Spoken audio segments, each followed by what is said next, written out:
5.18 민주화 운동을 북한이 개입한 폭동으로 폄훼한 보수단체 회원들에게 법원이 무죄를 선고했습니다. 5.18 관련 단체들은 즉각 반발했습니다. 한윤지 기자입니다. 대구지방법원은 검찰의 명예훼손 등의 혐의로 재판에 넘긴 전두환 대통령을 사랑하는 모임의 회원 오모 씨 등 10명에게 무죄를 선고했습니다. 이들은 2008년 인터넷 게시판에 5.18은 북한군이 개입해 일으킨 폭동이라는 글을 올렸다가 수사를 받았습니다. 재판부는 판결문에서 이들의 글이 5.18 민주화 운동에 참여한 광주 시민들이 북한의 특수군 등에 의해 선동된 폭동에 참여했다는 인상을 줄 수 있다고 지적했습니다. 하지만 5.18 민주화 유공자가 4천 명이 넘어 개개인에 대한 명예훼손이라고 하기 어렵고 이런 게시물로 5.18 민주화 운동에 대한 평가가 바뀌기 어렵다면서 무죄를 선고했습니다. 당사자들은 반겼습니다. 언론과 표현의 자유가 있는 대한민국에서 5.18을 거론하는 것조차 죄가 된다면 문제가 있는 것이고요. 그러나 반발도 이어졌습니다. 법과 제도에 대한 부정은 물론이고 국기에 대한 무책임한 도전을 방기할 수 있는 판결이다. 이렇게 저희들은 보고 있습니다. 판결 이후 인터넷에 5.18 특별법을 폐기하자는 청원글이 올라오는 등 논란이 커지고 있습니다.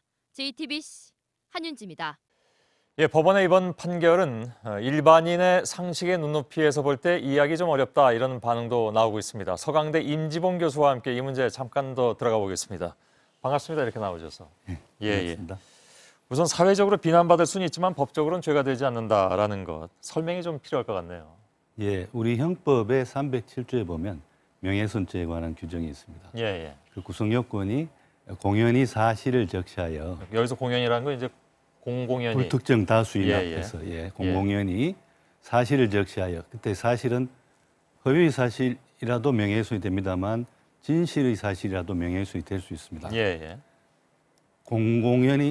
공연히 사실을 적시하여 사람의 명예를 훼손한 자를 이제 명예훼손으로 처벌하고 있는데요. 대법원은 이번에 대구지방법원 그리고 올해 1월에 판결 내린 대법원은 여기서 이제 그 두 가지 점을 지적하면서 각각의 사건에서 명예훼손죄가 성립하지 않는다고 하면서 무죄를 선고합니다. 그 무죄의 근거는 뭐냐? 첫 번째, 5.18에 대해서는 이미 역사적, 법적 평가가 확고히 내려졌다. 그렇기 때문에 그걸 뒤집을 수는 없을 것이다. 네, 이 사람들이 아무리 어떤 이야기를 해도 이게 뒤집히지 않는다는 거죠. 따라서 그 5.18 관련자분들에 대한 사회적 평가가 저하되지 않는다는 겁니다. 그렇기 때문에 명예훼손이 아니다. 그리고 두 번째로 사람의 명예를 훼손해야 되는데 구체적으로 누구의 명예가 훼손됐느냐 특정되지 않는다. 그렇기 때문에 또 무죄다. 이 두 가지 점을 들었는데요. 제가 볼 때는 굉장히 좀 형식 논리적인 측면이 있다라고 생각합니다.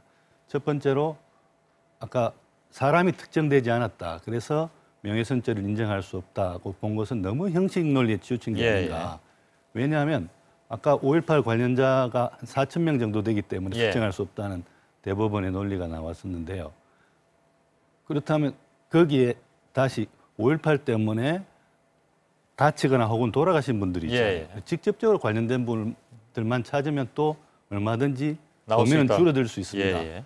그리고 그분들은 어느 정도 그렇게 되면 특정성을 가질 수 있게 되는 것이죠. 알겠습니다. 그리고 그분들에 대해서 5.18에 북한군이 개입했다라고 이야기하는 것은 그러면 그분들이 5.18에서 북한군과 동조했거나 적어도 북한군과 같이 가담해가지고 어떤 무장 폭동을 일으킨 것 같이 되는 거 아니겠습니까? 그것이야말로 그 특정 가능한 그분들에 대한 명예훼손이 된다. 사회적 평가가 저하될 수 있다고 볼 수 있는 것이죠. 알겠습니다. 지금 그 오늘 판결 이후에 SNS상에 올라온 일부 반응을 보면 북한군 개입설을 정당화하는 그런 글들이 일부에서 많이 또 올렸다고 하더군요. 그러면 이런 법원 판결 자체가 어찌 보면 시민사회에게 잘못된 신호를 주는 것이다라는 지적도 나올 수 있습니다. 그렇습니다. 법원의 이번 판결의 가장 큰 악영향은 바로 이것이 우리 한국 사회에 5.18에 대해서는 북한군도 개입했다고 이야기해도 된다. 그야말로 5.18 그 역사적 가치, 민주화 운동으로서의 가치를 깎아내리는 것 말도 예. 얼마든지 할 수 있는 거다라는 예. 시그널을 줬고 일부에서는 여기에 더해서 예. 5.18 북한군이 개입했다고 말해도 법적으로 이제 아무 문제될 게 없다라고 하고 더 나아가서 예. 5.18은 이제 민주화 운동이 아님을 법원이 인정했다. 예. 혹은 또 더 나아가서 따라서 5.18 민주화 운동에 관한 특별법을 폐기해야 된다. 예. 이런 주장으로까지 나아가고 이미 일부 있으면서 거기서 나오고 있다고 하던데요. 그 네. 인터넷상에는. 네, 그러니까 이게 법원의 판결이 그러한 잘못된 시그널을 줌으로써 예. 이렇게 5.18 관련자분들의 명예를 그야말로 다시 예. 한 번 더 훼손하고 어떤 사회를 혼란에 빠뜨리는 이런 예. 악영향을 줬기 때문에 특히 잘못된 판결이라고 예. 말씀드릴 수 근데 판사 있겠습니다. 입장에서는 법조문에 의거해서 네. 어느 정도의 그 자기 합리화시킬 수 있는 그런 그 판결이라고 얘기할 수 있지 않겠습니까? 나는 법대로 얘기했다라고 얘기할 수도 있는 부분이 있지 않나요? 법을 해석 적용함에 있어서 예. 잘못 적용했다는 것이죠. 그러니까 예. 사람이 특정되지 않는다. 얼마든지 특정할 수 있다는 것이고요.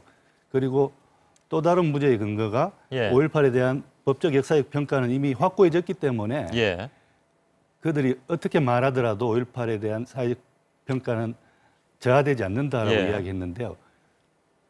5.18을 겪어보지 못한 젊은 세대들을 한번 생각해 보십시오. 예. 예. 그러한 법원의 판결 때문에 앞으로 그러면 5.18에는 북한군이 개입했다는 말을 마구 해대고 예. 그런 것들을 5.18에 대해서 잘 모르는 자라는 신세대들이 들었을 때 5.18에 대해서 정말 왜곡된 정보로 예. 인해서 왜곡된 그러한 생각을 갖게 되는 것 아니겠습니까?